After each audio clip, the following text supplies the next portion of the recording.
Hello, this is Don Victor, author of Drawn to Win, host of the podcast Drawn to Win, the director of the Academy of Composition, and the creator of the Core 80 Experience, also known as the See and Grow Rich in Art video course, which you can find out more information at core80.com. This is the Drawn to Win podcast, where I have the incredible privilege to draw artists from around the world into fun and meaningful conversations around art and life, and yes, maybe even a little food. You can hear us each week on iTunes, Stitcher, SoundCloud, and YouTube. So make sure you subscribe so you always have a seat among friends. Let's get into the show. Mara, welcome to the show. Thank you very much. Thank you for having me. Indeed. I really like your name. Is there a story behind it? Actually, there is. Whether it's true or not, I don't know. It's never been confirmed. I was having a conversation with my dad when I was little, and he said it's great-great-great-grandmother's name, who apparently is Indian, and my great-great-grandfather, I don't know how many greats are in there, took her as a wife. He was a merchant from Europe. And that name was given to me. So I just love it. Apparently her background was Shoshone. And like I said, I've never been able to confirm it. So that's kind of a history that I'm not quite sure about, but I love the name. And my youngest daughter has it as her middle name, though I didn't actually want my name to pass on until a couple of greats, if you know what I mean, to keep that trend going. But my youngest girl got it as a middle name. So you lost that battle, but you won in the end. Yeah. That's cool. That's beautiful. So what are you currently working on? Right now I'm working on a little field mouse who's in tall grass. And it just seems I belong to a group of photographers working with artists, and the picture was put in there, and I thought I'd just practice. I was just practicing because I don't have a commission. I'm kind of taking the summer off for commissions, and I'm just doing work that I want to do, that I want to concentrate on, things that I feel I need to work on. And I just thought, oh, he's so cute. I don't know why field mouse is cute. Keep them away from me, but it was cute. So that's what I'm working on right now. That's awesome. And another thing I did want to say about my name is because I'm not 100% sure of the origin, the one thing I've always loved and wanted to go to is South Africa and see the Masai Mara. Oh, and to me, that's... No, what is that? The Masai Mara? That's actually where the wildebeests will do their migration run, in the Masai Mara. And it's just a place I've always associated with my name for some reason. And it's a place I've always wanted to go and visit. So when you become a great artist, you can be like, I am Mastra Mara. Yeah, I guess I could, eh? I don't know how that would fly, but wow, that's something to think about. Have you ever gone to like a Shawnee reservation or anything? No, what I did go to when I was really young, I just have vague memories being in the back seat of a vehicle and seeing bonfires, is I went to the Six Nation reservation. And I just remember a gathering. I remember the bonfire. I remember it was a celebration. And it's almost like, you know, when you remember something, but it's a vague memory, it's a darker memory because it's so not clear and from so distant. And that's my kind of memory going to the Six Nations. Now, let's have an interesting conversation about something. You're this young little person, and you're experiencing this thing, but it's vague, to you. It's not very clear right now what it was. Obviously, at the moment, it was very clear, but you probably didn't know what the meaning or what was going on. But when you remember it, are you looking through the eyes of the little Mara, or are you kind of off observing her in the back seat in this space? No, I remember it being me and how short I was to the front seat, looking at the back of someone's head. I'm not even sure if it was one of my parents. And I remember looking out the window. I remember seeing a whitish colored house. And Mhm. then when I turned away and looked forward, I remember seeing the big bonfire. My next memory is sitting on the ground with the bonfire in front of me, and Mm. people dancing and celebrating. But no, that was me. Wow. So when you envision it now, you envision it through the eyes of that little girl. Yeah, yeah, Wow, it's that's one of my amazing. memories. That's incredible. That's awesome. Mm-hmm. I had a trauma happen to me when I was a really small child, where I almost died from it, and and it was only maybe about last week that I um, revisited, and Oh I wow. and I've revisited it many times, but like I was aware of it, and it's something that happened, whatever, but it was almost 39, 40 years ago, and I revisited it again, but from a different energy, and Okay. um, and then it dawned on me every single time that I have seen the image, seen this experience go like in my head for the last several decades. I was always like a fly in the corner of a ceiling, looking down at in this room, right? Oh really? The fly on the wall trick. Well, yeah, and Wow. the memory every single time I remember it is from that perspective, and sometimes different positions in the room, but I never remember it through the eyes of the little version of me. Like I was disassociated from it, and Oh. uh, and and it was interesting because when I realized that, I realized, oh my God, something as simple as not like when I go into a restaurant, I can't stand having my back to the people. I always like to look at the people and my back against the Okay. wall, never knowing where that came from. But when I Okay. looked at this trauma that I went through, it totally makes sense. And like this whole list of little things that I do or experience all connected to this experience, and it was but what gave me access and understanding into it was the fact that I realized that my memory was the one of an observer, not the participant in the trauma. And I wonder if that makes a difference because I have a memory of drowning oh from really? from inside. I was 3, Hmm. and I remember looking the water, and Hmm. I was trying to get to my mom. She went out for a swim, and I remember seeing the water, and I turned around, I looked towards the shore, and I saw my parents' friend sitting in a lawn chair with a newspaper in front of her. I remember seeing that as clear as day, and my dad pacing. Then all of a sudden, I remember going under the water, and I was in a crouched position. And I remember opening my eyes and just seeing the green. And that's all I remember. And apparently, I did drown. My mom saw me go down. She said when I went down for the third time, she grabbed me by the hair and pulled me up and got me to shore. And she was the one who brought me back because they said Mm. it was too late. I was gone. And ever since then, I've had such a fear of water, especially the ocean.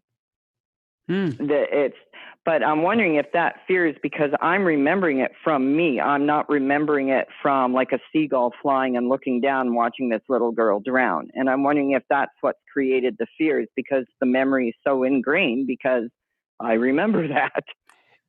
Absolutely. That's an experience, and that fear just floods you. And now it's I mean, when I studied art, my teacher, um, he would traumatize us, Oh, and really? oh yeah, and he would do it intentionally, Oh, because he said you learn through trauma, and Now, his Wow. rule was, when we would come in, you feel all proud and great because you did this homework assignment or whatever, and you put it up on, we called it the impaling wall. And you would put your work up, and then he would go and just rip it apart. No matter, it didn't matter if you had 40 years experience or 4 days. It and everything he said was spot on accurate.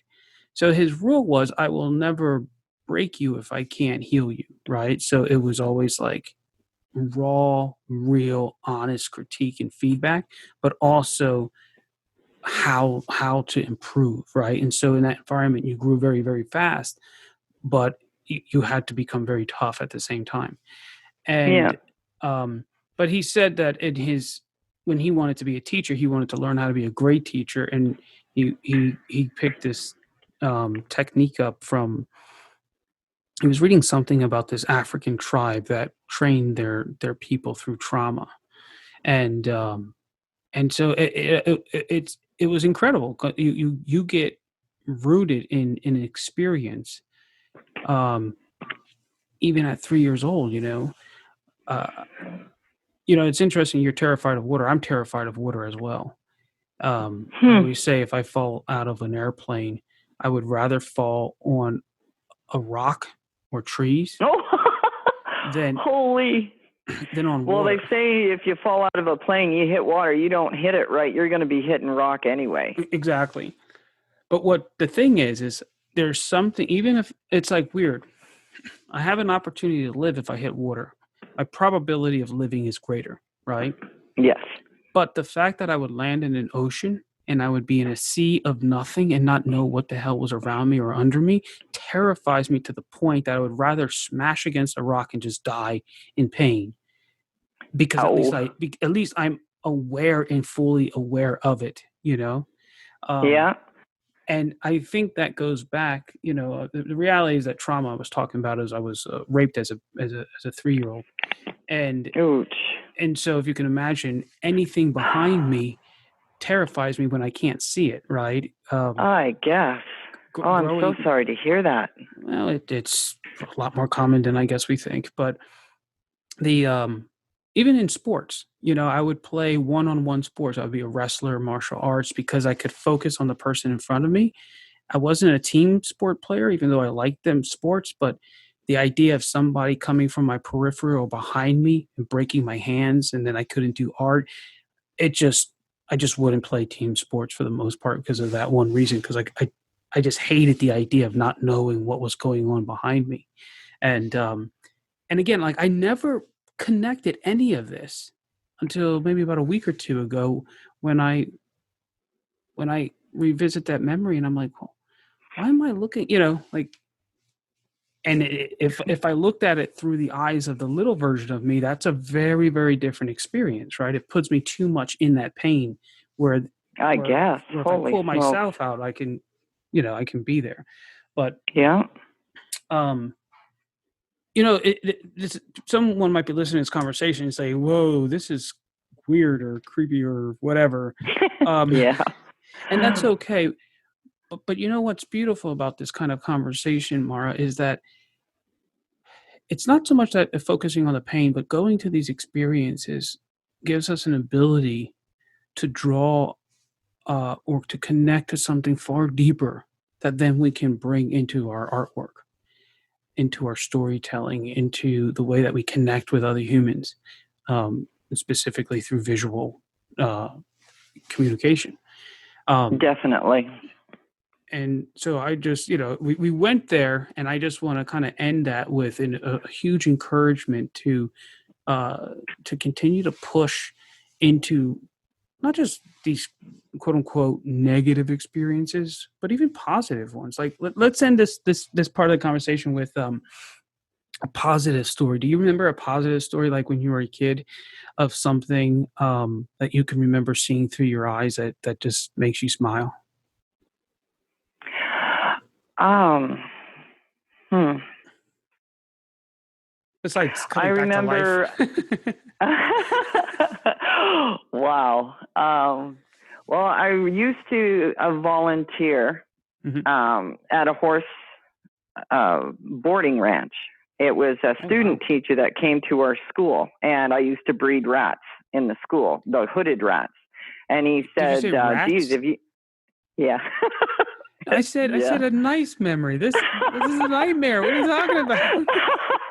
I know, I get that all the time. People look at me, you bred what? And okay. We won't go the stories I've got about my cute little rats. I don't want to freak out too many people. But the student teacher asked a friend of mine and myself when we were cleaning the cages, and there was guinea pigs and rabbits. It was just, I loved my rats. And he says, if you don't mind cleaning cages, how'd you like to come and look after the animals I've got for a weekend? And like, sure. What kind of animals? And he said, horses. And our face just, horses? Seriously? And he says, you clean up the stalls, I'll let you ride the horses. So every weekend, and I would just smile. And he had a black lab named Thumper. And I'd be so far down the highway, and we became the best of friends. And I got in trouble for this. I should have known better, youth being dumb. And I'd whistle for him, the Skippy whistle. If anybody used to watch the show Skippy the Kangaroo, and there was a specific whistle he used to call the kangaroo, that was the whistle I used to call Thumper. He knew it was me. He'd come running and greet me, and we were pals. And then it ended up I would just go myself. And so I'd spend the weekend with the horses and Thumper, and that always makes me smile. That's awesome. That's so cool. Do you remember the whistle? Yeah, but I need two fingers to do it, and I'm holding the phone with one. So, all right, I remember. Put the phone down real quick, and we want to hear the whistle. Okay, hang on a sec. Let me see if this will work. Okay. Just a sec.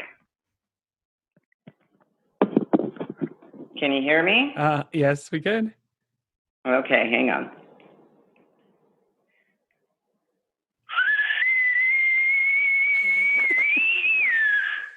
Something like that. That's awesome. It would go in a long pitch and then pitch up and come back down short. And that was for Skippy. So that was my Thumper whistle. That's awesome. And of course, being outside, I'd really give it. I can't do it in the house. I've got two kittens. I don't want to freak them out. So that's beautiful. Wow. Very, very cool. Very, very cool. And so that love for those animals and those experiences, is that one reason why you spend a lot of time, or it seems that you spend a lot of time doing artwork based around animals? Yes, and I was just glued to documentaries, National Geographic, the magazines, any documentary on wildlife. I studied. I studied wildlife. I studied the cats, the giraffes, the rhinos, the elephants. It was just something I could do that I could enjoy it on my own, do it on my own, and not be criticized, because art wasn't something that was done in my home growing up very much. That was a waste of time. It was counterproductive. You've got dishes to do, laundry to do, like we've all had those kind of, but I was allowed to watch documentaries. So I couldn't really do art at that time. And I grew up doing poetry. And it wasn't until years later, as an adult, that I just started to paint. Not even draw. I drew a little, but mostly I've got into the paints. Nice. Now, I'd like to explore a little bit your poetry, if you don't mind. And when you wrote poetry, was it like rhyming poetry, or was it I don't know what the other kind is called, but the non-rhyming kind of poetry? The two kinds I did, and the second one I can't remember the name of, but the one would be rhyming, and that was my dark, deepest, painful thoughts. The other kind would be like the 3 or 4 lines, which didn't necessarily rhyme, but you could gather a whole story just from 3 or 4 lines if you put yourself there. Yeah. And Yeah. that was the other style I did. If I had a thought or something upset me, I just write these 3 or 4 lines, which is a form of poetry. Of And course. so those were the 2 I did. That's awesome. That's really, really cool. No, And about how many years did you feel that poetry was a big part of your life? it was up until I believe roughly 1983. Okay. My book, I had a couple of diaries of my poetry in it, Oh wow. and they got lost. When they got lost, I just stopped. Oh wow. It just ended it for me, and I don't believe I've written a poem since then. And it was such a huge part of my life at that time, but when it stopped, I have to look at it, and I did look at it. Well, that was a part of my life. It's time to move on from that, and I did. Hmm. Now, is it something that if you could, would you return to it? No, because that voiced too much of the sadness and the Okay. pain of that time era. And if I were to start, to me, that's what poetry was. It was a release of pain.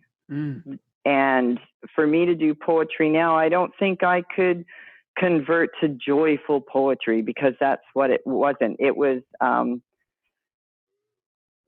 It was something I could hold on to. Like, I didn't keep a diary like a lot of people will keep a diary of their daily Hmm. exploits. And no, I might write a poem, and then not do poetry for 6 months, and then write another one because something has happened Hmm. and I need to release it.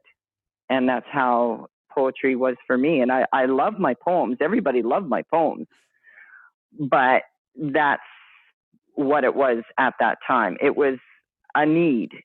Yeah. It was helpful. It's interesting. I write, well, kind of poetry. I guess it is poetry. Um, and I write it every morning. I work out. I have this little routine where I work out for about anywhere from about 10 to 20 minutes, and I build up energy, and then I go write until I feel it drained, and then I go back and I work out the second part of my exercise. Oh, Um, wow. and and what I realized was that the reason why I'm working out, I'm not, at least the first part of my workout is to actually generate energy, and I do it about like 4:30, 5 sometimes in the morning, and it's just to build an energy, and then to feel it release, right? Uh, and the amount of clarity and focus and some things like the thing I was working on yesterday morning just blew my mind, and I just it, it was just insane. It was very, very cool. It was some poetry, but it was also little sketches and just a whole concept of things. Um, but it's interesting that you're saying that you would use it as a release, and that it might be like a negative experience that caused this energy to rise up in you, that Okay, yeah. then you had to release it, right? So, Mm-hmm. I'm kind of curious, if using that as, let's say, a technology, right? You build up energy like a capacitor, Okay. and then remember like those old cameras where they had the flash in, and when you turn the flash on, it goes, Oh, right? yes, and you had to wait for it. Yeah, and then you hit the thing, and it shot out that, right? Yep. at what I'll call controlled creativity, right? It's you go and you have an experience, good, bad, life, or you might do something like I'm doing where you're just trying to stir energy up, maybe through being on an elliptical or lifting weights or something, just to build like this like just to fill yourself up with this energy. You might do it by just listening to music, whatever it is, right? Something, and then finding that release. Boom. Now, do you feel that you have that same kind of release through painting that you had through poetry, or do you feel it's a different type of thing? Totally, totally different. If I'm in that type of a mindset that I used to be in to create my poems, Mm-hmm. I can't paint. I can't paint in that frame of mind. I've got to paint because I'm seeing an image that I want to create. It's totally different, like night and day. Night and day. Okay, so one could say that the painting is calling to you, where the other one was you had to, like, let's say the painting is calling, or what's the word I want to use? It's releasing a desire that you're moving towards, where before It that energy it was is. coming from you, like Yes. you were releasing it. Yes. Okay. I would And say definitely, because when I've got a few paintings that are out there, mhm, and I still miss them to this day. And I didn't realize at first when I started to paint again mhm, how much of me I put in it because of what I'm seeing. I want to get it right. I got to get this perfect. This person is expecting so much to come from this painting. mm, And then after I'm done, you wipe your forehead and you're like, whew, I got it done. And then you look at it, it's like, I don't want to let go of you. I've put so mhm, much into you. And then when it's gone, it's like, I really miss that one. mm. And there's three like that I'm just still attached to. My very first commission of 2016, Mhm. and a painting I did that started me painting, lion painting, and a Christmas kitty. Those three, and to this day I miss them. Wow, that's cool. I like that. Yeah. When you said, I don't want to let go of them because I put so much into you. What's one or two things that you put into, let's say, the Christmas kitty? That sounds cool. What did you put into them? What was that? The eyes are special. Mhm. And with the Christmas kitty, it was the glow. She was, or he, his name was Chewy. He was all mangled up in, or tied up in, a bunch of Christmas lights that were turned on because they wanted to see if the lights were going to work, and they caught this cute picture. So the glow of the Christmas lights, which thankful at the time weren't colored lights, because that would have been a chore trying to get that correct on canvas for me at the time. But you just looked at, I remember, I just can still envision the eyes, the kitten just looking at the camera, and the glow of the lights in the eyes. And it just pulled a part of me into it. I had to get it right. I had to get that feeling into the painting. And that's what I try to do. I try to get a feeling into the painting. Mm. The one I was talking about, the lion head, if you don't mind me mentioning, No, go ahead. I started getting into painting because 2 years ago, unfortunately and extremely sadly, our son-in-law passed away. Mm. And to this day, he's our son-in-law. He never married our youngest daughter, but he was always our son-in-law. And when he passed away, just before that, he said he was looking at buying a house. Mhm. And I thought, awesome.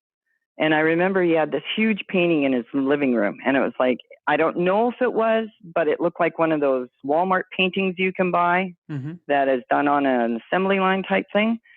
And I thought, I can do a really nice painting as a housewarming. Mm. And I knew right away, I don't know why, I wanted to do a lion head. And then he passed away. And that just destroyed our world for a while. Mm. And I thought, I am still going to do that painting. I can't let go of it. I can't let go of it. And there was a poem that was read by his sister that his grandmother wrote. So I did the lion head, and then I put that poem beside the lion head, and I gave it to his parents as a memorial gift for him. Mhm. That started my painting journey all over again.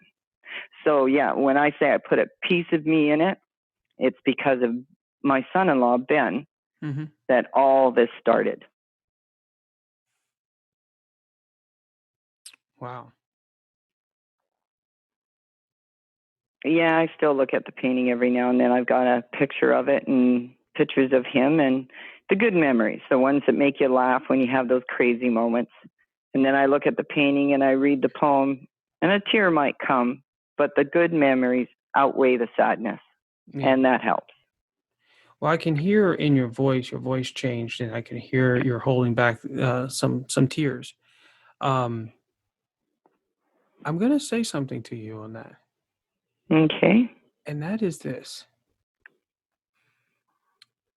That sounds very much like poetry to me. Your experience with poetry. You had an incredible experience. Obviously, that lasted for a little while. Mm. And then Yes, you it did. released it. And then you released it into, in this case, into this painting. And as an artist, I just would encourage you to just take some time and meditate on that. That because there is a difference. It's like a dance. Sometimes you're led, sometimes you're the leader, right? And Mhm. when you were writing poetry, you were leading, right? You were Yes. leading this experience. And when you talk about painting, for the most part, you're being led through it. Yes. It'll be a very different experience for you once you feel that you're leading it again, if that's ever what you would want to experience. Uh, but you putting that into that lion head painting, that's you leading, that's you know pouring from yourself into there, and I think that's a Well, really I really will good have to place to say be. when I was painting the lion head. Sorry, I didn't mean to interrupt. There was teary moments Sure. because I was painting it for a specific reason, and now I find with the art I do now, and I like the pull. I like I'm getting pulled into the canvas. Hmm. I like that feeling, and especially if I'm painting something cute and fun like Chewy the kitten or the Hmm. mouse I'm working on now, or um, I may get my moments where I'm stumped Hmm. because I'm thinking, okay, now how can I make this look a certain way? Because you know how you'll envision something and you got to get it on canvas or on paper, Hmm. and it's like, how am I doing this? And that self-learning process, or even if you YouTube it and learn from the great artists that are out in the world now, it's a process that I enjoy. I'm not in tears at the end of it like I would be so often with my poetry. Hmm. Do you see what I'm saying? It makes me Absolutely. smile more. It gives me a more of a gratification because I'm also making others happy. Absolutely. And that's that's beautiful. Where the poetry was really a personal thing, and it was also a way of expressing a dark energy, let's call it, right? Mm-hmm. You know, even though this might be a a much more light energy in some cases, and you're using paint, the reality is you're still building up an energy inside you that you're releasing, right? Um, Yes. and and and there's just something very empowering for the artist when they're just conscious and aware that they're actually, they have a lot more. They're participating in this process consciously, um, just like when you were writing. Um, yeah, well, that's that. uh, Yeah. um, Totally understand what you're saying. Yes. Give me 1 second here, okay? Okay.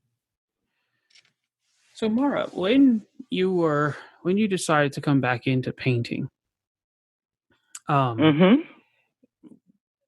did you have any influences that you were like, okay, if I'm going to do this, I'm going to move forward in this, I'm going to be, I'm going to take this to another level of, focus. Um, was there any artist living or in the past that inspired you that kind of speak to you? Oh, big time. Big time. Lisa Clow of Lacree Fine Art. She is just amazing. It was her lion head that gave me the instruction to do the one I was doing for Ben. And I looked at all her videos. She's just amazing. And she's an excellent instructor. She has a great sense of humor, and she does live streams now. And just overall, in any way you can think of an individual who creates and is fun to watch and to be a part of that journey, Lisa Clow is it. And there's Michael James Smith. He's helped me with some of the paintings if I get stumped. And Chuck Black and Unmask Art, Will Stoller of Unmask Art. Those are my favorites. And they've all contributed to what I do now. And I thank them with all the love I can give to people I don't know. They're just phenomenal. Are they in Canada? No, actually. I believe Unmask Art, he's just moved from the U.S. to, he's going to be upset if I don't get it right. Poland, I think. He's over there in that part of the world now. He moved from the States. Lisa Clow is in Texas. Michael James Smith is in the UK, and Chuck Black, I know, is in the US. Where exactly, I don't know. I don't know any artists in Canada. I like how you separate Texas from the US. They'd be very happy. Well, it's because I know specifically where she is. She's in Texas. And Chuck Black, he's in the States somewhere. That's how the Texans are. They're like, yeah, we're Texas. That's the United States. They're their own boy. country. Yep. Oops. That's funny. Well, that's really cool. And you do like video classes with them, or just study their work, or? I'm a moderator in the Unmasked Family group with Will Stoller, and so that's a Facebook group that people can look into and join, and there's instruction, and if anybody needs help, they get it. He does live streams. He also does tutorials. He's doing a lot of pastels right now. Lisa Clow does her live streams, which are awesome every week. Michael James Smith now has courses available, online courses. And Chuck Black does long tutorials and shorter tutorials. There's a difference with each. There's a different reason why I like being a part of each of their journey.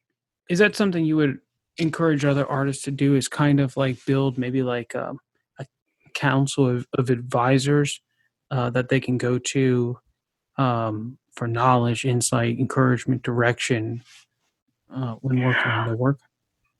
Nowadays, because of what's available to artists, I would encourage it very strongly. If they're stuck, if they're just not sure, instead of doing the trial and error for I don't know how many attempts, there's artists out there that have been there. They've done that. They've gone through the trial and error. So it's a way just to help the learning process of an artist who wants to grow in the field of their choice. But I would definitely recommend reach out, join Facebook groups that are there to help artists, whether you're a beginner or an experienced. Even experienced artists may have this challenge that's thrown at them from a commission, and I've never done that. I've been painting for 30 years, but I've never done that. The help is out there. The tools are there. Use them. Don't be shy. That's awesome. That's really, really cool. Awesome. Love that. Do you do any teaching, or are you primarily just painting?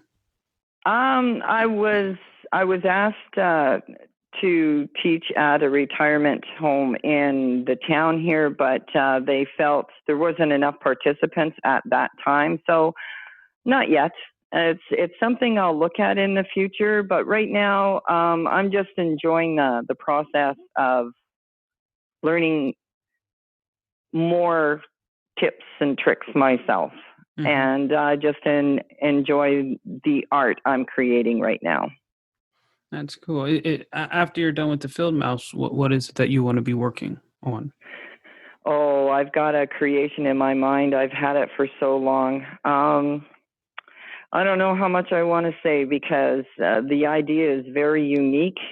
It will be realism, and it's going to be big, and it's going to have 6 subjects, wildlife, and they're all going to intertwine in such a way so that you're not looking at, oh, there's a painting of that on one canvas, there's a painting of that on the same canvas. It won't be broken up in sections. I want it so that even though they're of a different group of animal, because I don't want to say what they are, it will still, when you look at it, you'll see it all, and you'll see how they all intertwine, because they do have to coexist amongst themselves as well, even though they're enemies. I don't know how clear that can be. It's going to be a surprise when I do it. All right. That was very unclear. Very vague. And I know it's vague. It's because it's an idea I'm working on, and I'm hoping it'll turn out. And it's a project, and it's going to take a while to do. And I'm the type of person that if I start on a painting, I don't want to stop and move on to something else. I want to finish that painting. And with this one, if a commission comes in, I will be able to stop because of I'm having the 6 different subjects in it. When I complete one of the subjects, I can stand back, look at it, take a break, maybe do a commission, do something else, take a breath, then go back and put in my second subject to see how I can make it fit with the first. Do you know what I mean? Kind of. I know what you mean technically. For some weird reason in my head, I would ask you, like, why wouldn't you just, like work on all of them simultaneously rather than doing one, then moving to the next, then to the next? Hang on a sec. I'm going to see if I can find, because I've got notes that I did. And I don't know if I have it. If I find it, I'll just. So here's a question for you. You have 6 subjects. Yes. But what is the subject that, when all 6 are combined, that they create? What's that 7th subject, that overarching subject?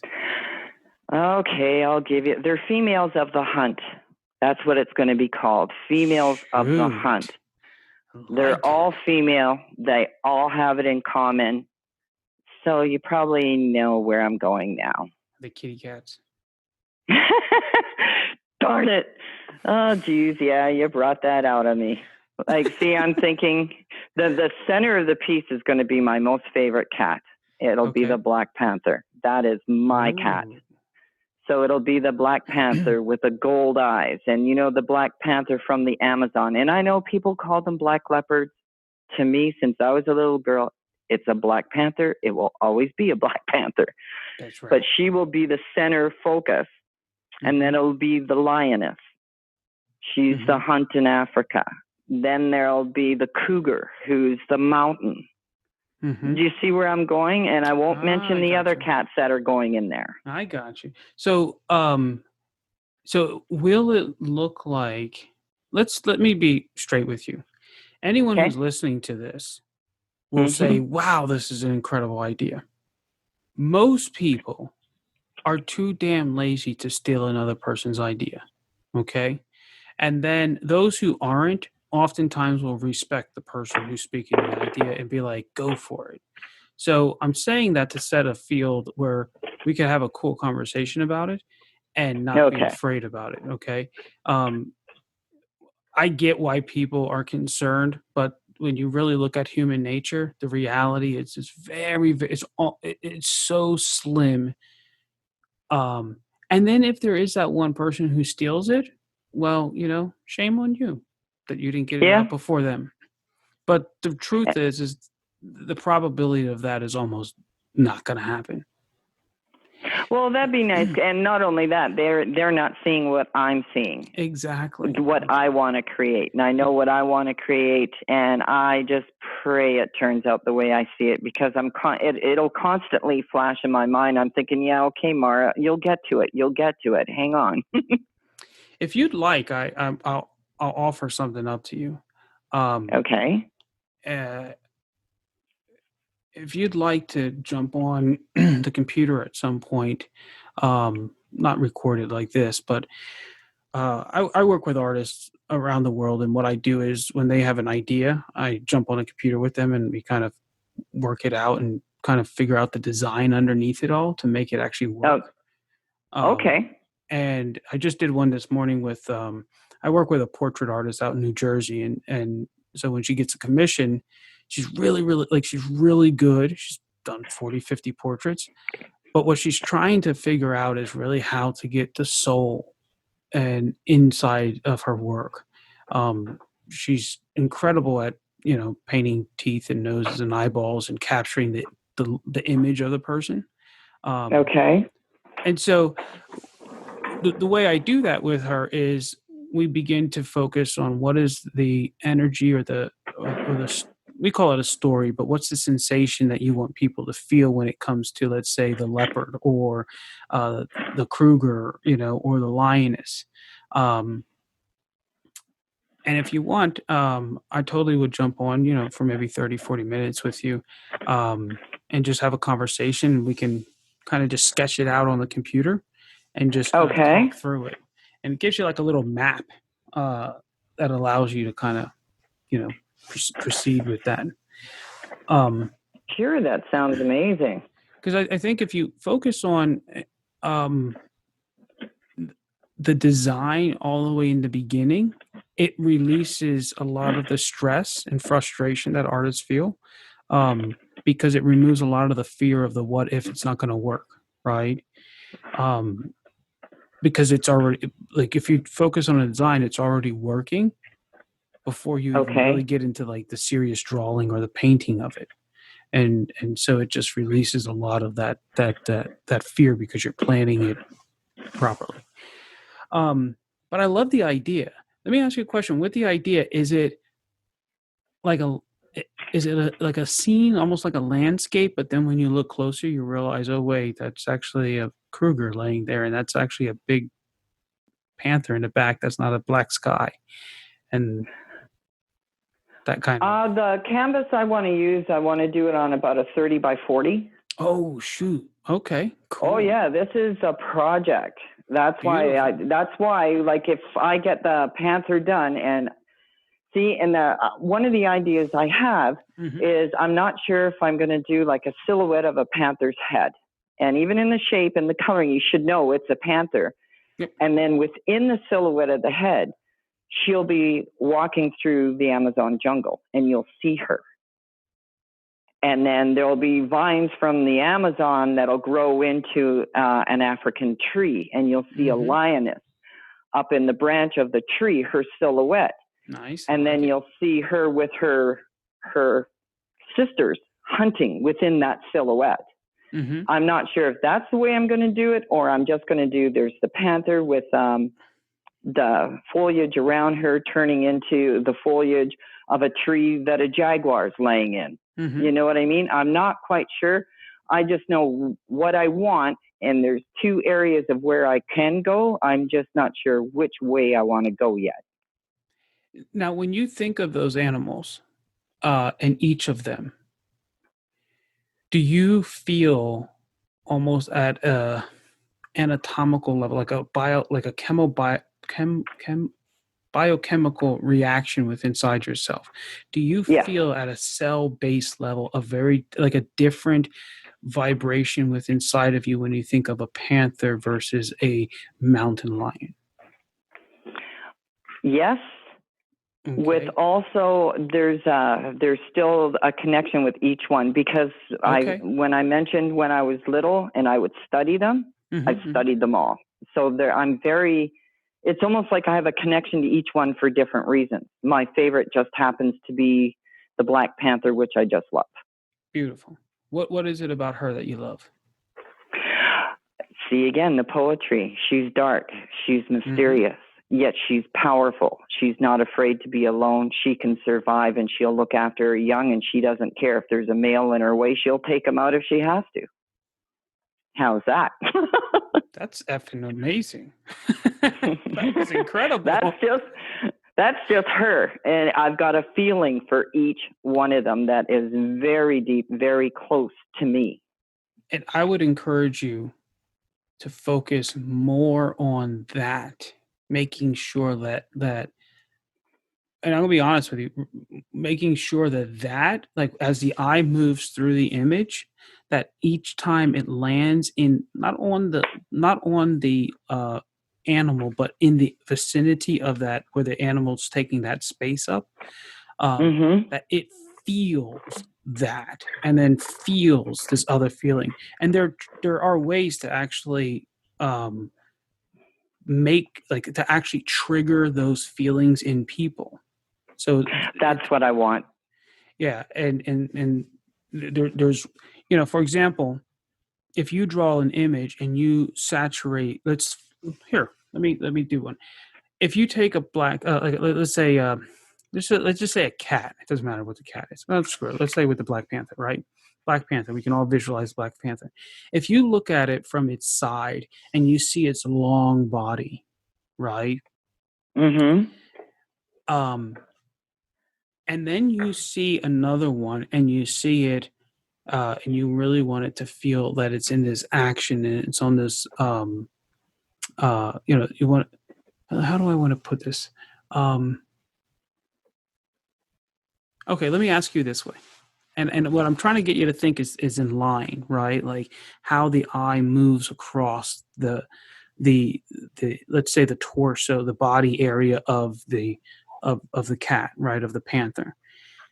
Because if you can move the eye in a certain way, it automatically triggers an emotion inside the viewer, just like breathing does. Like if I see what you're saying. Right. So if you're let's say you're afraid, you'll be like you'll be breathing heavy. And so what people tell you to do is to calm yourself. You focus on your breath. If you change your breath, you trick your brain, and your brain automatically thinks that you're in a different state of being. The same thing happens with your eyes, right? So if you can learn to control the eyes in a certain way, it tricks the brain into thinking it's feeling or seeing something. And so it's a very subtle science to it. So let's say we look at the Black Panther, right? If you want to make it feel elegant and at peace and at rest, would you really focus on designing this cat to be verticals, horizontals, or diagonals? Definitely horizontal. Yeah. If I want to feel relaxed, I want to lay down. Exactly. And so if you wanted to put it into like make her feel that she's powerful and has authority and she's stable and solid, that she's the queen of her dominion, would you use horizontals, diagonals, or verticals? I don't know how to say it. She'd be standing, but she'd be coming towards you. Okay, that would be verticals, right? Okay. And then if you wanted to make her feel like she was a powerful warrior, that she was on the hunt, she was on the prowl, that she was in action, would you do horizontals, verticals, or diagonals? I do a diagonal on that. Yeah, and that's just a very basic first place to start. Yeah. Okay, I got one for you. Yeah, tell me. And I've got one for you. When I do the cougar, I want people to hear her scream. Ooh. Because she's about to attack. When they look at her, they wow. I can literally hear her in my head. Now because you know the old movies, when they hear a cougar in the old westerns, you know that sound. I want my painting to trigger that in people. So when you say that, what I see is, first of all, is she looking up when she screams or looking down when she screams? Oh, she's looking down at you. Absolutely, right? Because she's hunting from above. Yep. Now, a lion, I don't know if most people know this, but a lion's roar is actually its weapon. It will actually roar at such a vibration that it actually paralyzes it sends out like this cone of power. I actually used that technology when I was raising my daughter, and when Okay. she would touch something, I would say no, right? And Holy smokes. I didn't just scream at her, right? But I actually projected with great force a sound. And in the beginning, it scared the crap out of her. Luckily, she had a diaper. But Holy smokes. but what she would Okay. do is she'd look at me. Let's say there was a line, and if she put her hand on, or like let's say on or across this line, let's say it was a piece of paper, right? And I didn't want her to touch that piece of paper. She touched that paper, no, right? And I would lower my voice, it's the word no it's not it. It's the force and the tonality that they respond to. And so she'd look at me and she would then go back and she wouldn't touch the paper. She would put her hand very, very close to the paper and no silence. I mean, it would just be silence. And she learned very, very clearly, even literally like at, 6 months old, that there was a consequence, and a consequence could come within a very small, finite place, right? And so Mm-hmm. And so I used that technology because I knew it would shake those cells in her body. But I learned that from watching lions, and learning about lions. So when you hear the roar of a lion, and the reason why I'm bringing it up is you're talking about the roar of the mountain lion, right? And then you have the other lion, but it's a different kind Okay, of roar. see, now this whole conversation, I thought you were talking about a lion, not a mountain lion. To me, a mountain lion screams. To me, when you talk roar, I'm thinking of the male lion, whereas the lionesses, they don't roar. So I was not where you were. I understand what you mean, just the wrong cat. You're right. And I said mountain lion, but I live in Pennsylvania. We have mountain lions, but they're also Krugers. They're the same thing, right? And pumas. Yeah. And pumas. It's all the same thing. And so I'm aware of them. Now you're 100% right. When I was talking about the roar of the lion, it was actually the male lion that I always picture. Okay. Yeah. And so that might change. But let's just for the sake of this conversation, let's say we have this male African lion, and we have this Puma Kruger mountain lion of North America. Okay. Right? Mm-hmm. When we picture them roaring, at least inside of me, what I see, right, is one, I feel if you were just looking at the roar, not the cat, just the roar, and you were building it on triangles, diagonals that were coming down, that to me would feel far more like the roar of a Kruger. And then if the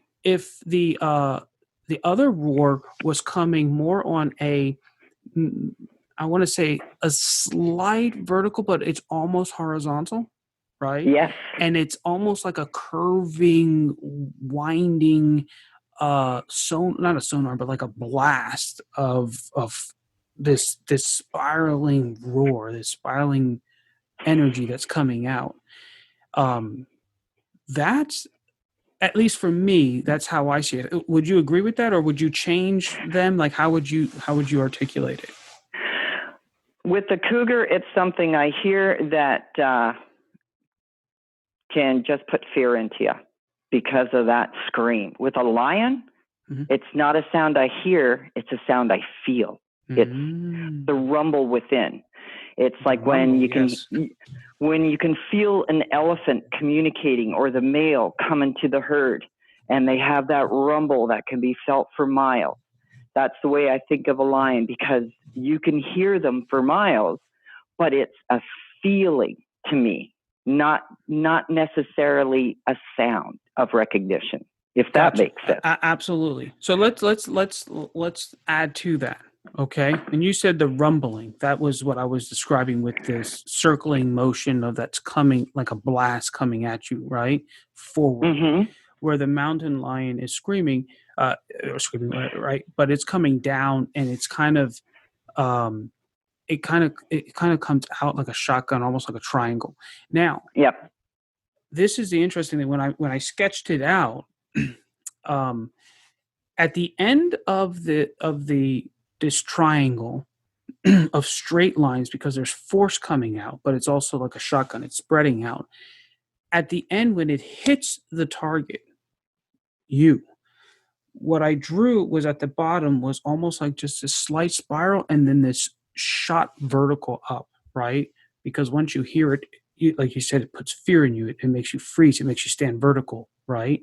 Yep. And you have to have the eye feel that. So you have to have the eye somehow dramatically come down, spread out, yet have an experience where it twists and then shoots back up. And if the eye can feel that, it'll just feel like it hurts, like it got spooked, right? Yes. Because it actually traveled in a way that the body feels it. It's like its body language. Yeah, it does, doesn't it? And I totally agree. And then with Totally the lion, agree. how would you do that? Because it paralyzes it. How would, like, if you were going to draw its prey and just basically using straight lines, what kind of line pattern would you use to make it feel like it got paralyzed? I would look. Okay, you know how you said the triangles coming down from the cougar with the point down. I would have the triangle with the lion horizontal. I'd have the triangle with a point at the lion's mouth and the base towards the animal, so it gets the full impact of the sound, and it freezes the whole body. So it's not just hitting the ear; the whole body freezes because, whoops, I'm in big trouble now. Mm-hmm. And that's the way I would depict it, where the large side of the triangle is enveloping the prey. And Exactly. That's why they freeze, because they're just frozen. I love that you just said it. They're frozen and it's enveloping. And what I drew was this rumbling spiral that goes right at it. But where the mountain lion, the vertical fear happens at the end, and where the other lion, the fear frozen verticals are actually, I'm going to say, closer to the center, right? So that rumbling roar just doesn't hit them. It actually vibrates through them and continues on. Yes. Yeah. Now, what's interesting is this. The nouns that we're using in this conversation, we're saying, okay, there's the prey. We're talking about the prey. And in both cases, the end result of the prey is that it gets frozen. And when it gets frightened and frozen, we're going to use verticals to do that, right? Because in design, that let's say a 90-degree angle is your strongest, most dramatic angle. So that's why having boom, right? Now, if we extend those lines, those vertical lines, and let's say on the left-hand side of the paper, we have the roar of the lion coming in, the rumbling roar. We have the Kruger, let's say, positioned near let's say the top right-hand page, and that's coming down, and it makes these verticals where the prey is, and it makes the verticals where the prey is with the lion. If we extend that straight up, this is the beautiful thing about it. You don't have to have any prey in there, right? You don't have to have a picture there. You can have all these lions, but when you look at the mountain lion, all of a sudden this experience in your eyes occurs. It comes to a place where then all of a sudden it goes up. The roar of the lion goes through where it hits a quote unquote prey. It's just a transition for the eye to move up. And as it moves up, it then it creates the verticals of the Black Panther, who is this sense of authority and power and and strength. And it basically gives you the architecture to build her out of that. So here you don't have any prey, but you have three different unique energies that all are intertwined together, and you haven't even focused on what the lions or the cats look like necessarily, just what they feel like when you see the image. Does that make sense? See, you know where I'm going with this. Yeah. So yeah, I love that. I think that um goes far beyond becoming a cool image and becoming an Yes. incredible experience.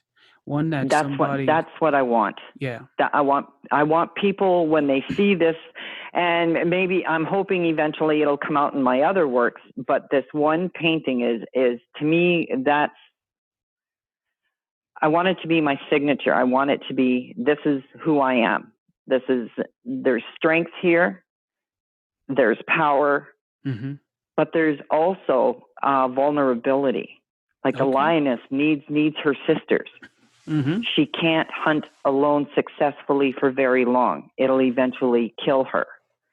So Interesting. she's vulnerable without her sisters. So I'm not going to call it a weakness. She is not weak. She just knows she's more of a pack, a family, a There's no social weakness. group. There's no weakness in there. Science is No. showing they're looking at people who live over 100 years old, and the number one factor beyond smoking, drinking, exercise, good eating, all that stuff, the people who live so long are intertwined and they have a very, very close network of relatives and friends. And it is something in knowing that you're not alone. It's the people who are alone who die. You know, but when you have that close knit, connected either community or family where you get up every day and you know you it's like you almost have to live because you need to say hi to your neighbor, right? It's in those kinds of places where people live very, very old. Um, Oh, geez, you're talking like that. I'm going to be dead in a few years. I'm serious because being alone doesn't bother me. I'm not lonely. well, there's a Yet at the difference. same time, Yeah. when I go shopping, I know people. Well, we have conversation, we hug, but it's not like the close knit group like you were talking about. Yet it's still there. Well, I just I'll don't throw have it this out that there. strong. I would throw Okay. this out there that artists, as long as they don't die from sexually transmitted disease or drugs, or shooting themselves, they tend to live very long lives. Um, and so, Yeehaw! Thank you. yeah, the reason why is because every day we get up to go and do something. We have a passion, right? So when Mm-hmm. most people grow old and then they're just kind of like, I'll go and swing on the porch, um, eh, Yeah. or I've known like my karate master years ago. He was in his late 70s and he's still kicking around.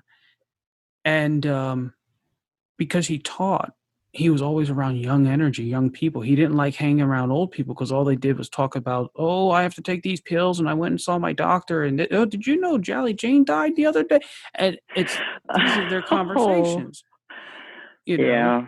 And so for Or him, he constantly dwelling on the past. are constantly because there's nothing that's alive. So as an Yeah. artist, when you can get up and go paint and compose and think uh, and and do these kinds of things. The truth is, you may not have a human community that you're always because you want to spend some time alone, but you're not alone. You're actually you have a whole community. There's this beautiful concept in the Bible. It's called the cloud of witnesses, and it's this Okay. idea that you're not alone. Like there's all of these. I don't know if it's spirits or souls or whatever, right? But they're all around you. You're connected to it. And Exactly. and Exactly. yeah, and that's what artists are. We have this we're in tune to that. And so we're not alone, even though physically we spend a lot of time alone. We're not alone. Yep. Well, you know. So And it's funny you mentioned your karate. I was in jujitsu, oh really? That's and awesome. oh yeah, and our master, Mm-hmm. what he really concentrated on was the mind. He said, you can be as strong as you want. You could be a bull, and that bird will put you down because he's got it in his mind he can. Mm-hmm. And it was the meditating, clear your mind of emotion. Don't let anger rule. Don't let sadness overwhelm you. And Mm-hmm. that's where the physical part was just the bonus. That was the exercise. That was to defend yourself. But the meditating and the mind and the emotion is where he concentrated the power of the person. Yep. And that's what did the trick. Well, it's beautiful you say that because it's a martial art, right? Yes. And so there's a science. We could call it the science of destroying something. Yeah. But there's the art part of it, which is really, it's really not about destroying. It's actually about preserving and having actually control over things. Mm-hmm. And really control over yourself so that in the midst of chaos, you can still remain calm. And part of that comes from confidence and things like that, but also being able to slow yourself down, not be taken by the opponent. And sometimes the opponent is the environment, not a person. It might be an Definitely. idea, So, Yes. so there is an art to it. It's beautiful art to it. Yeah, that's cool. How long did you do judo? Long enough to get my 4th degree brown. What? Really? Shoot. Yeah, I was young though. You are a for Black Panther. For my age group, I was at that level, and then I left. And yeah, it was something. And so and the thing is, like, I'm the type of person, a catastrophe. Like, we had the Slave Like Wildfire, where 1/3 of the town burnt. We lost our home. We lost everything. To me, it was like, okay, well, then we have to rebuild. Of course, I was upset for the memories that burnt, but it's nature. It's something that I didn't lose it like a lot of other people got very upset. They were almost traumatized. To me, I was just very calm. There's nothing you can do about it. You can't change what happened. You have to think of moving forward. Yet, the little things will drive me crazy. It just drives me nuts. And I don't know if people might call it OCD. Huh? Give us an example. Dishwasher, it's got to be loaded a certain way. Why are you putting the glass on the right? They go on the left, for crying out loud. This drives me nuts. Things like that. Awesome. The little things. Yeah. But a catastrophe, the house burned down. Oh, well, we'll just rebuild. No problem. That's cool. I totally feel you on that. It's something at my academy, we embrace our OCD. And, okay. And it's our we call it cute OCD. And because when you're working, let's say, with lines, like we were just going through that conversation, you have to become super, super sensitive to alignments. One line that's broken can ruin the piece. Oh, yeah. Have you ever seen a painting that looked nice until you see the other person's signature, and then the signature just destroys the painting? I know. It's like, why don't they get a professional stamp made and just stamp it? Well, that's an option. And it's their signature, and they can work on it and work on it and work on it until they get it just right, have a stamp made and use that. Because I've seen signatures, hey, mine included, and I'm like, oh man, I wish I didn't do it that way. It just looks wrong. Well, there's a little technique you can actually use, and when you look at master illustrators and painters, and you look at their signatures, and you do this to it, it almost always lines up. And there's a concept called notional space, and notional space is whenever you draw an object, a signature, a dog, a cat, whatever, you can put a box around them. On computers, they call it a boundary box. But if you take the edges of those boxes, the two sides and the top and the bottom, and you extend those lines and you make sure that they fall into key areas in your composition, all of a sudden when you sign your signature with inside that little box, of course you erase all the lines, all of a sudden the signature becomes part of the painting, and the painting becomes part of the signature. They work together, they harmonize, and it doesn't feel. Then the next thing you want to work on is your values. Is your signature too light or too dark against the image? So you adjust that, and boom, your signature will always, almost 100% of the time, feel right, and it will feel like it's part of the painting. That's what I have to work on. I try to choose a paint color so it'll be part of it, but you can still see it. But yep. Like what you said, that do the box thing, I have to do something, and that's something I definitely need improvement on. Yeah, it's a little trick that only takes, an extra 40 seconds to kind of think through, and boom, it lands every single time.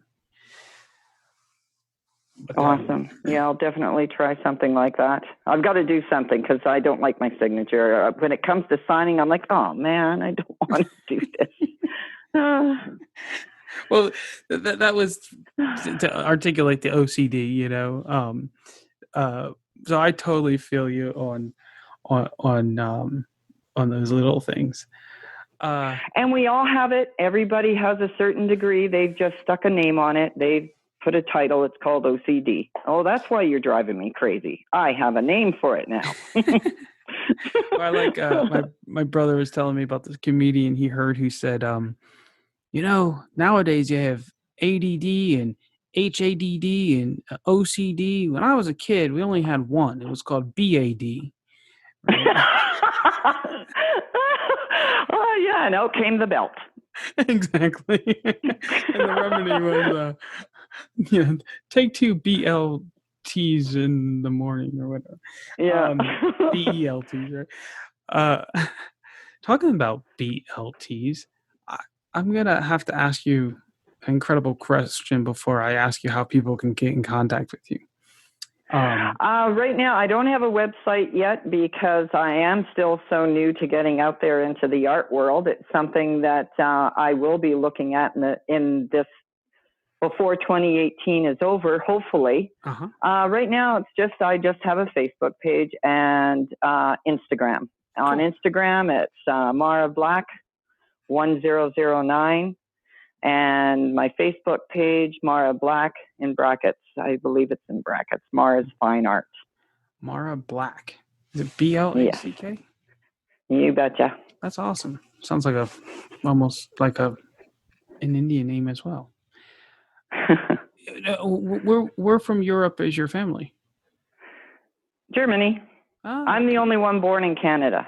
So your name really is Mariah Schwartz. Well, no. That's not my birth name. My birth name is a European name, and I legally changed it when I always used Mara when I was growing up. My close little knit of few friends, they knew the name Mara. Mm-hmm. That wasn't my birth name. My birth name is my middle name, which is Sue. Oh. Part of my name, SUE. And I shortened it, and that's my middle name. That keeps it to my birth. That kind of connection there. And Black Panther, black was my favorite color. Black is my favorite color, which is not a color. I know it's not a color, but that's where black came from. Interesting. You owned it. You owned your identity. Yeah. That's awesome. That's so cool. And when I was modeling, it was a name that was easier to remember. So I just started using Mara Black, period, and then I legally changed it. Shoot. That's so cool. That does sound like a good model name. It was, I ran an ad, Mara Black is back, and for modeling. And I got a lot of work. Nice. So it worked. So, Mara, here's a question for you. It'll be my last question then. Probably not, but we'll pretend it will. When you were a model and when you were an artist, what were 2 different things that you ate or did not eat? Okay. Oh, when I modeled, I could eat everything and anything. What? Really? Oh man, I ate pasta. People were trying to get me into pasta eating contests because they saw how much I can eat. And my metabolism was just crazy. But mind you, I ate maybe once every 3 days. Okay. But this thing that your stomach shrinks, nah, not where I'm concerned. If I saw spaghetti, steak, my stomach was there to accommodate what I wanted to put in it at that moment. So, yeah, that's what as an artist, I rarely eat. Oh, really? And yeah, when I do eat, it's smaller, but I've developed a blood issue, so I have to be really careful. That's another story. But no, when I was modeling and poetry at that stage, oh yeah, you couldn't stop me. If I wanted to eat something, I ate it. Very cool. Like, what do you like to eat when you do eat? I love making homemade soups that are very good for you. I'm very careful with pasta now because it's the sugars that's in the pasta.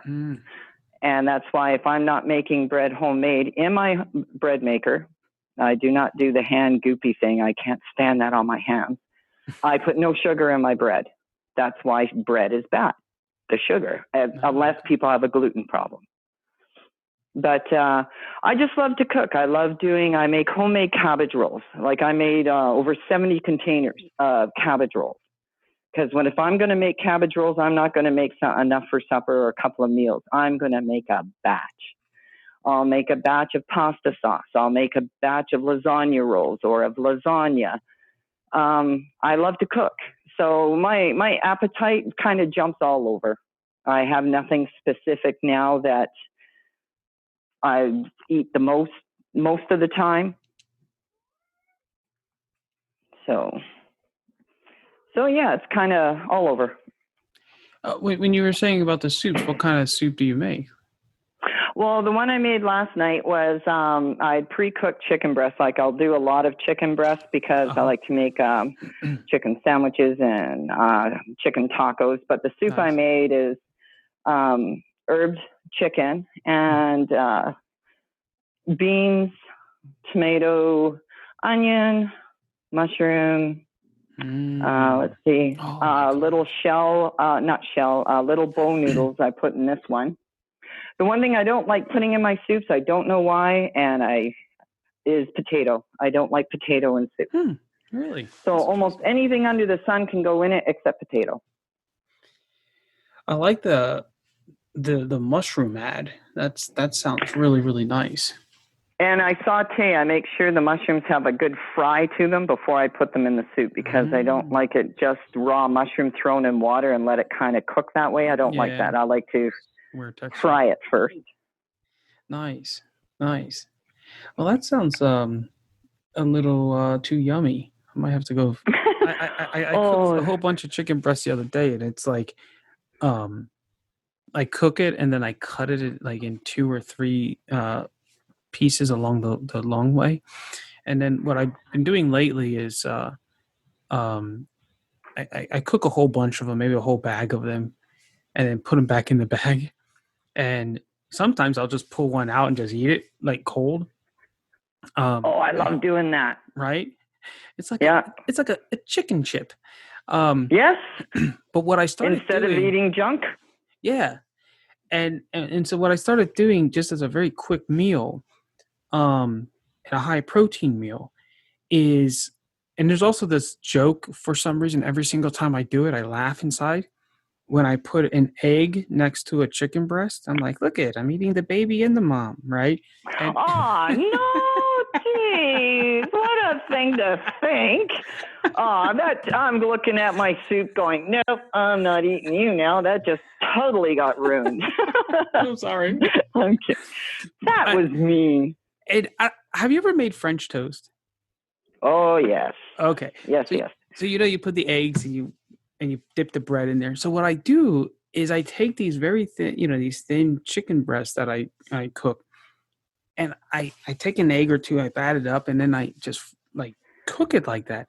And it's like so simple, like almost ghetto simple, right? Like super simple. Mm-hmm. but it tastes really good. And then, you put a piece of toast and boom, and you got this really fast, cool little I don't really fry it, but it's kind of like a fried egg, um, chicken breast sandwich. And it's just very simple and tasty, and it's pretty cool. Sounds nummy. I got a question for you. When you Yes. make your French toast, what do you put on it? After or while I'm making it? No, after, while you're sitting down to eat. What do you put on it, It if depends on anything? how I cook it. Normally, I just like some butter on it, and if I put anything, maybe some confectionery sugar. But Ooh, see? To me, when I make French toast and growing up with French toast, you put ketchup on it. It's an egg. If you sit down with scrambled eggs, are you going to put syrup or sugar on them? No, you put ketchup. Same with French toast. Why would people put syrupy okay, you got me stuff back now. Now I'm grossed out. on an egg? It's okay. Well, I could see that. That makes sense. Well, it's an egg. I don't put that's like I don't eat Hawaiian pizza with the pineapple on it. I don't put sugar on my steak. Why would I want to wreck ham with a pineapple? I know that's gonna just people because Well, they somebody glaze their would ham. put syrup or let's say sugar on bread with egg, right? Because that's called a cake. Okay. Right? Mara, it was great talking with you. I had so much fun. Thank you. This was just awesome. Beautiful, beautiful, and great luck with your 5 ladies. Thank you. Now I'm going to be dreaming about it again tonight. Good. Yeah. Good. That's a good sign. Hi, I'm Sayyida Habib. I'm an artist from Pakistan, and wanted to say something about Don's wonderful practice as a design and art consultant. I think it's a novel idea for artists who are living and working alone, for them to have another pair of eyes to look at their work a bit critically, and allow them to look at their own work objectively, to stand back a bit, and to learn from each and every piece. Don has an incredible understanding of the design in terms of drawing and painting, because back in the day when the masters used a certain type of knowledge, which is not very freely available these days, to construct their work, and that's why they were able to construct such marvelous masterpieces. Today, unfortunately, we don't have all that information available to us. And when I tried to learn from different books, when I was trying to improve my drawing, it was often very difficult and very confusing, because there's sometimes a lot out there, and it can really, to apply that to your design, can sometimes be very, very daunting. So Don has an incredible capacity to be able to look. He works on a grid system, and through those grids you're able to look at your drawing and see how you can tell a story, and get your message and communicate more effectively as a visual artist, get your message across, and your feelings. So it's quite an effective way of making artwork, and making great artwork, actually. I mean, he's been looking at master drawings and paintings now for a very, very long time, and he knows what is the stuff that they're made of, and he's available, and he's willing to share that knowledge with you. So I think it's a great idea. So if you're looking to grow as an artist and learn and explore the world, then Don's your man. So give it a go. Thank you. Bye. In just 30 days, the Core 80 experience teaches you to decode the intentional design underneath great masterpieces. Through video lessons, assignments, and feedback, you learn to recognize the underlining structures like thrust maps, echoes, and gamuts that give master compositions substance and gravitas. Knowing how master artists and illustrators compose their artwork unlocks your ability to give your artwork more meaning and energy. Enroll today and get a 7-day no-hassle money-back guarantee at core80.com.